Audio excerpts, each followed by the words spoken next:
One of my wife's relatives seems to have been a pirate.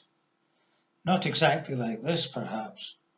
In his day, Royal Navy crews were given a share of the spoils if they boarded and took control of a foreign cargo ship. Elizabeth's relation was called David Ferrier. He was her great-great-great-grandfather. Back home in Broughty Ferry, he had a street named after him. This is his story. This is a copy of the form that he filled in 1851 for the census. He is 74. He says that he is a Greenwich pensioner. The Greenwich pension was a naval pension. This shows that he served in the Royal Navy. I know that he was married in Broughty Ferry in 1811, so he must have been in the Navy just before that. This makes him a candidate for having been involved in the Battle of Trafalgar. I don't think he was, but he was involved in fighting and in the capture of enemy ships. He served on HMS Eagle, which captured many enemy ships. When an enemy ship was captured, the crew were given a share of the spoils. Many of the ships that they captured were merchant ships with valuable cargoes, which meant that the crew, especially the officers, were well rewarded. Really, they were very close to being pirates. This is the record of David's pension payments. He was given £12 a year, which is quite a lot in comparison to most others. So I wonder if he was an officer. I think he must have been injured in battle and taken to the Naval Hospital at Greenwich, but must have been considered well enough to go back to normal life with a pension. This is a similar ship to HMS Eagle. And this is a press announcement about the Eagle. The crew are due a reward or bounty because they captured a foreign ship. The date of the capture was 1804 and the date of the article was 1809. Since David was back in Broughty Ferry in 1811, it does seem likely that he was involved in this. It is possible that he only joined the Navy because he was press-ganged. The Navy needed far more men than would ever have volunteered, so huge numbers of men were kidnapped and forced to serve at this time. This was all perfectly legal, and apparently fishermen were targeted because they had experience of sailing. I think it is more likely, however, that he was an officer and that he joined up voluntarily. Officers were not usually press-ganged. If he was an officer on a ship that captured a few foreign vessels, then he would have made a bit of money. David Ferrier seems to have come home from serving in the Royal Navy around 1809 or so. He married in 1811 at the age of 32, nearly 33. I'm pretty sure that he would have had some money. The Greenwich pensioners got a down payment, an advance on their pension. And then there was prize money. In 1813, a David Ferrier bought not just a house, but half a street in Broughty Ferry, and the street seems to have been named after him, called David Street. Since there were no other David Ferriers in Broughty Ferry at that time except for David's father, it seems that the David must have been the one who bought the street. We will discover later that another Broughty Ferry street is named after somebody else in Elizabeth's family. David's daughter was called Webster Ferrier. This is her name at the top of this tombstone that she erected. You can see her name and the bottom name as well. It is Robert Webster. Robert was well known in Broughty Ferry. He was Webster's son, David Ferrier's grandson, and he was Elizabeth's great-grandfather. In 1848 or so, David's daughter, Webster Ferrier, married a Thomas Webster. This made her Webster Webster. This photo shows the whole gravestone. It's very big and quite ornate. Webster Webster must have had quite a bit of money to afford a gravestone like this. I'm very sure that a generation before this it would have been unthinkable for a Broughty Ferry fishing family to have bought it. Webster had an Aunt Agnes. She was David Ferrier's sister. Agnes had died and been buried just 22 years earlier. She was buried in the old cemetery in Broughty Ferry. This is it. There is no stone of any kind to mark her grave. The stones in this photo are for captains of ships and for ship owners. The fishing community in her day would never have been able to afford a stone such as the one that Webster erected for her husband. Or anything like this one. This one stands right beside Webster's in a new graveyard. It was erected by Webster's cousin, who was also married to a fisherman. So why did the Broughty Ferry fishermen suddenly become so wealthy? The sudden wealth came from herring fishing, which was really well paid and successful pretty much for the duration of Webster's life. This is a picture of Wick Harbour when there were still a lot of sailing boats catching herring. Webster's relatives would have landed their fish here at times, I think, because they followed the herring round the coast, as we will see soon enough. This is actually a relatively late photo. There is a funnel on a boat in the centre. Eventually the sailing boats lost out completely to these new steam things. Webster was 6 years old when her cousin Jess was born. This is the official note of Jess's birth on the 15th of July 1828. Actually, she and I have the same birthday. Around this time, there seemed to be an insatiable demand for cured herring, and Scotland had cornered the market. So things were looking up for Jess and her family. Jess and Webster were only cousins at this point. They didn't know at the time, of course, but Webster's son would eventually marry Jess's daughter, and they would have a daughter. They would call the daughter Elizabeth Dixon, and Elizabeth Dixon is my wife's granny. In fact, my wife was named after Elizabeth Dixon. We saw earlier that a second street in Broughty Ferry seems to have been named after a relative. It's a lane rather than a street. It's called Bell's Lane, after Jess's grandfather, who bought land there in 1803. Jess owned a house in Bell's Lane throughout her life, although she didn't actually live in it until her family were growing up. Other members of her family also owned houses there over the period that we will be looking at. This map shows how central Bell's Lane and David Street were to the fishermen. Originally, the fishing area was just called Beach, but it developed into 4 small but distinct streets. The one that ran along the river was Fisher Street for obvious reasons. The central one was Jetty Lane for equally obvious reasons.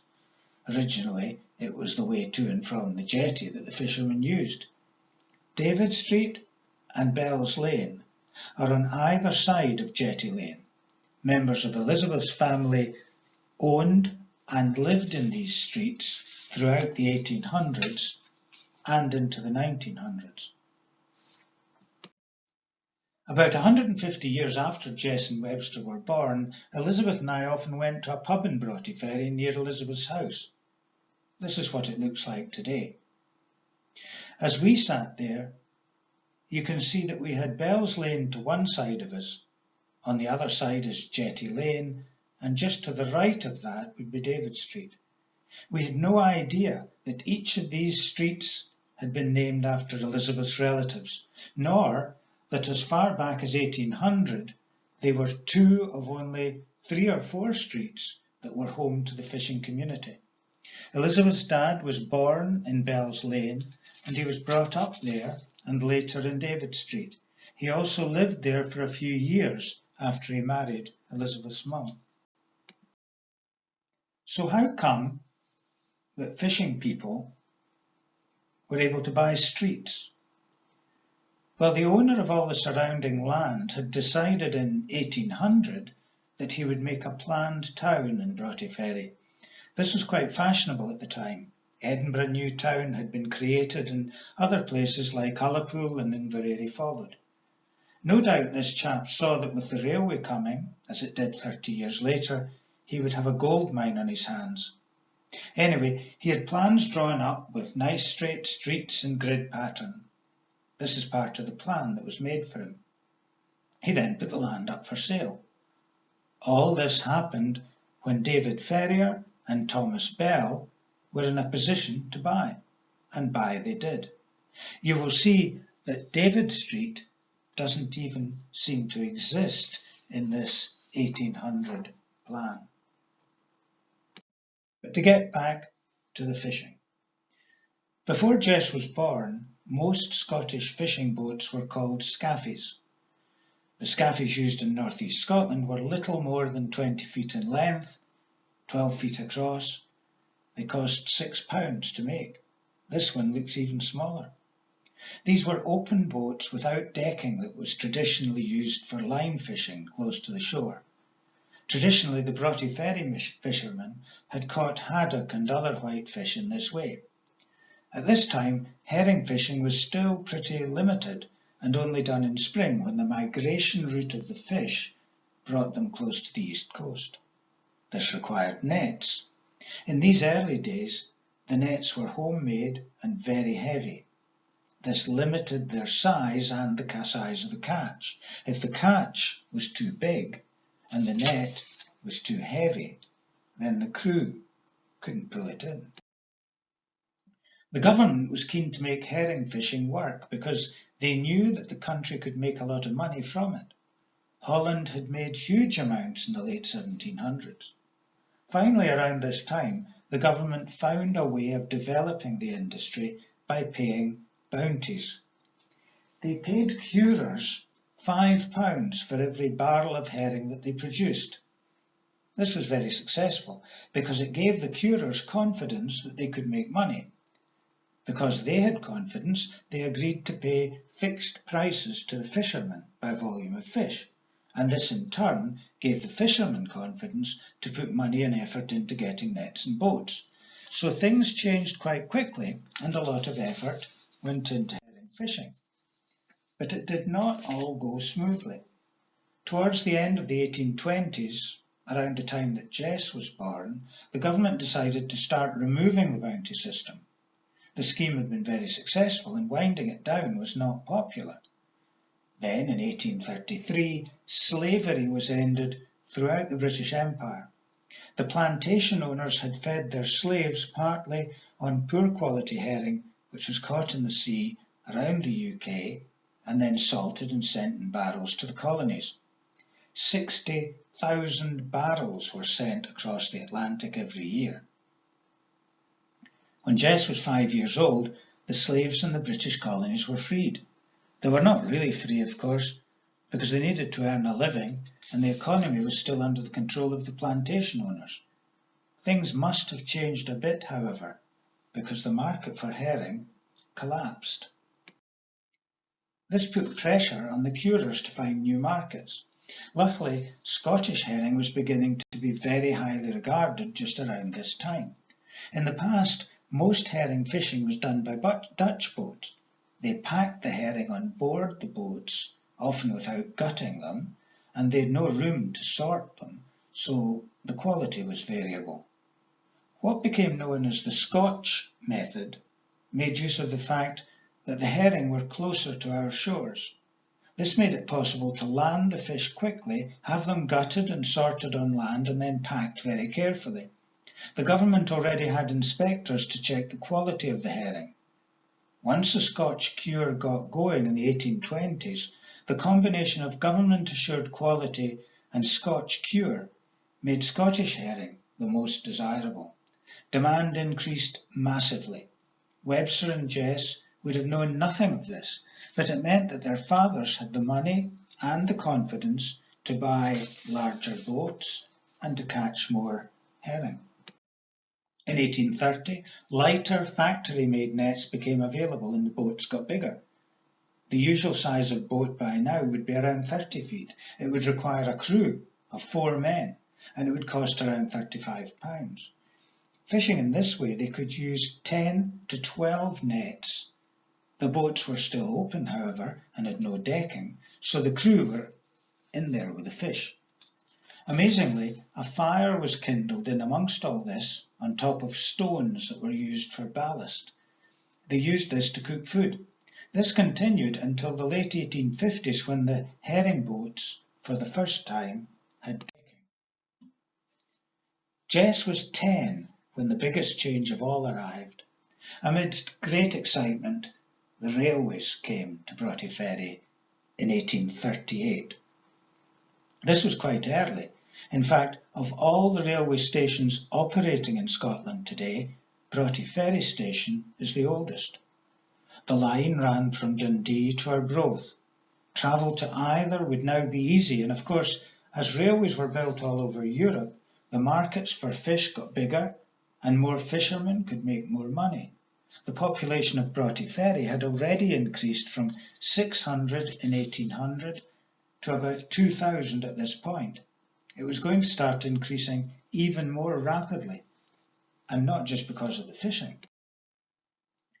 This article expresses amazement at the average speed of 25 miles per hour or so, and the comfort of the carriages. The railway made holidays in the ferry possible for people who lived miles away. The town became a major holiday resort. Jess would see a world very different from the one her parents had known. This is the 1841 census, so it was taken 3 years or so after the first train. The copyist has made a mistake with the surname. It should be Ferrier. Some of the ages are also wrong, but that's because they were often rounded down for this particular census. Webster is still at home at 19. Her mother died the year before. Her sister Barbara is still at home at 21. Perhaps the mother was ill. Barbara will marry Jess's brother George in a few years, but we'll come back to that. Jess is 13. She also has a sister called Barbara, and this Barbara is about to marry at 30. She's marrying a mason. Her 2 other sisters are already married to fishermen. It was still unusual to marry an outsider. Around this time, Jess's father would have started going to the west coast in April and May when the herring arrived, because there was so much money to be made. This was a big departure from the old ways. The fishing boats from Broughty did not go round the north coast past Wick. The Forth and Clyde Canal had been completed in 1790, so they used that. Until now, they had fished for herring only when they came nearby. Now they, and some of the women, started to go away for a number of weeks to the herring fishing. The herring had to be gutted and packed on shore, and large numbers of women started following the herring fleets. It seems likely that Jess or Webster or both were involved in this at some point, although it's unlikely that they would have thought old enough until they were 17 or so. Jess might have gone by 1845, perhaps. She might have started in Arbroath, where there was a market. She could have travelled there by train. By the 1840s, the scale of the operation was going fast. The work was hard, and it went on until all the fish were gutted and put into the barrels. It was also very skilled. These women did not just gut the fish, they sorted them by quality, but it only took them a second or two. By the later 1840s, fishermen like David Ferrier and Thomas Bell were making money and investing in bigger boats and better nets. Better designed boats than this one would come in the next couple of decades. But at this time the boats, although they were bigger, still had no decking, and cooking was still done on a stove resting on stones at the bottom of the boat. This is the census for 1851. Jess is now Janet Smith. She married Alexander Smith at 19. He described himself as a sailmaker on their marriage certificate. Now he's a fisherman. The family live in Fisher Street, probably at number 88, with Jess's mother Agnes and 3 children. There is no sign of Jess's father in 1851. He's not dead, but he's not with the family. He does die 4 years later, so perhaps there is some problem. And this is Webster's family. She married and is now Webster. She only has 1 child at this stage. This is Robert Webster, Granny Dixon's father. The other person in the house is Margaret Farrier, who is a domestic servant. Both families grow quickly from now on. This was the house in which Jess was brought up. Today it's known as Barometer Cottage. In 1845, Jess's brother George married Webster's sister Barbara, and by 1851 they were living there and Jess's parents had moved out. The house is right on the corner of Fisher Street and Bell's Lane. In 1859 the government decided that since they had encouraged the herring fishing, they should do something to protect the fishermen, and they installed barometers in some fishing villages. In Broughty Ferry, the barometer was put here, and it was looked after by Barbara. It's still there, as the photo shows. This shows both families in 1861. Lots of children. I said earlier that David Ferrier bought half of David Street in 1813. Well, this shows who owned what about 50 years later, 1865. There are only 4 proprietors or owners. Robert Webster is probably not our Robert Webster, so we'll ignore him. But Jess owns 1 house, and her sisters Barbara and Agnes have 1 each. The following year there's an outbreak of cholera in Broughty Ferry. 12 people die. Most of them are children, and quite a few are in David Street. None of Jess's or Barbara's or Webster's children catch it, or at least, if they do, they don't die. The council blamed the old graveyard and had it shut down. This caused enormous anger among Jess's people who had buried their dead there for generations. So much so angry were they, that they carried on burying people there anyway. The gravedigger and the undertaker were eventually charged for this and were found guilty, but were regarded as heroes in the community. This plaque tells the whole story. Jess's mother Agnes died about 10 years before all this happened, so she must have been one of the last people to be buried in the old cemetery. As we saw earlier, there is no sign of Agnes's grave today, but the death certificate tells us that she was buried there and even names the gravedigger. No doubt the fishing community had buried their dead there for centuries, near the community, right beside the river. Now they had to get the coffin onto a hillside, a couple of miles away and nowhere near the sea. In 1871 you get the first proper address for Jess Alexander and family. It's 88 Fisher Street. I think it's part of the building with the porch in this photo. The house was built in 1800 and the porch added around 1850. The house is very near the lifeboat shed and the church, maybe 25 yards from her brother in Barometer Cottage and 50 yards from David Street. I think they probably lived there from the start, but I can't be sure of that. This is the census form for 1871. Jess still owns the David Street house and has tenants in it. Her daughter Jane, who will soon marry Robert Webster, is now 15 and is described as a line baiter. Her younger brothers and sisters all go to school. Jess's children are 2, 5, 7, 9, 11, 13, 15, 17, 19, 23, 25. Family live in 2 rooms.